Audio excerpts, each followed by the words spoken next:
projeto que institui o novo marco legal do saneamento básico foi aprovado no Senado. A proposta tem causado muitas discussões e segue agora para a sanção do presidente da República.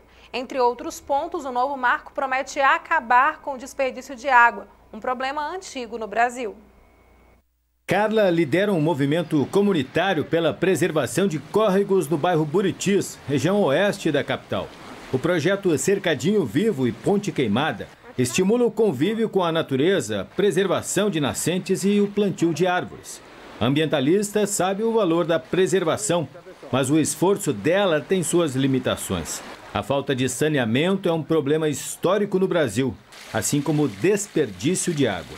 Ela é vida para o meio ambiente, para o ser humano, e desperdiçar água é um crime mundial, né? Vários países do mundo falta água. Então, virar e falar que nós temos desperdício de água é uma coisa gravíssima, né? Então, assim, a água é muito importante e em alguns bairros falta água. Então, assim, e eu acredito também na questão econômica, muito interessante levantar esses dados, porque se está tendo um desperdício de 40%, por que então não sanar esse desperdício e reverter ele num saneamento melhor? O desperdício de água aumentou pelo terceiro ano consecutivo no Brasil. Dados do Instituto Trata Brasil mostram que em 2015, 36,7% da água potável produzida aqui no país se perderam na rede de distribuição. Em 2018, data do último levantamento, esse indicador subiu para 38,5%. Isso significa dizer que de cada 100 litros produzidos, captados na natureza, tratados para o consumo, 40 se perderam por conta de erros na distribuição, seja por gatos, quando há o roubo pelo consumidor e também pelos erros na leitura dos hidrômetros. Em 2018, a perda chegou a 6 bilhões e meio de metros cúbicos de água, o equivalente a 7.000 piscinas olímpicas desperdiçadas por dia.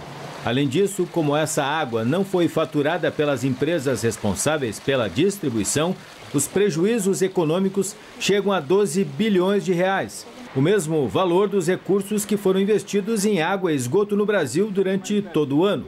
E esse volume não inclui o desperdício doméstico. Da estação de tratamento de água até a nossa casa. Não inclui o nosso consumo como cidadão, né?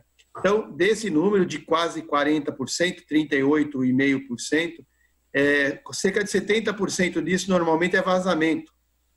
Então, a maior parte realmente vem de redes muito antigas, tubulações muito velhas, que vão vazando e não são grandes vazamentos, são pequenos gotejamentos que ficam ali por décadas. E os outros 30% normalmente correspondem às fraudes, os roubos de água, os gatos, os problemas de medição. Você tem perdas econômicas, mas tem perdas ambientais muito grandes, porque você precisa tirar mais água da natureza do que o necessário. E você tem um prejuízo social, porque quem fica primeiro sem água são aqueles que moram mais distante, justamente os mais pobres. O Senado aprovou nesta quarta-feira a lei que pode reduzir tantos prejuízos. De autoria da Câmara dos Deputados, a nova legislação atualiza o marco legal do saneamento básico e atribui à Agência Nacional de Águas competência para editar normas de referência sobre estes serviços.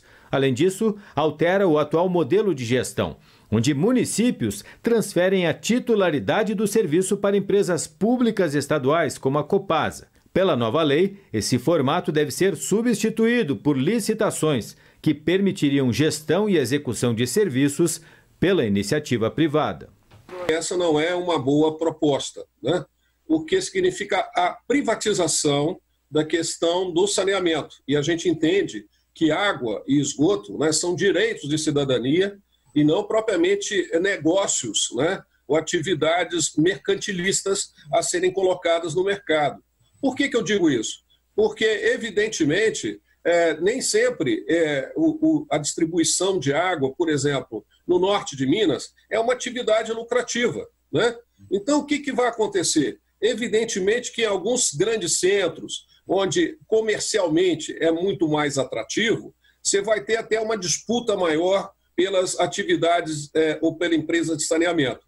enquanto que grande parte do país, que hoje já vive, né, sem condições de água tratada, de esgoto tratado, vão continuar à parte. Poliano defende que as empresas públicas tenham metas para melhorar as entregas e evitar desperdícios, e também acredita que a população pode contribuir.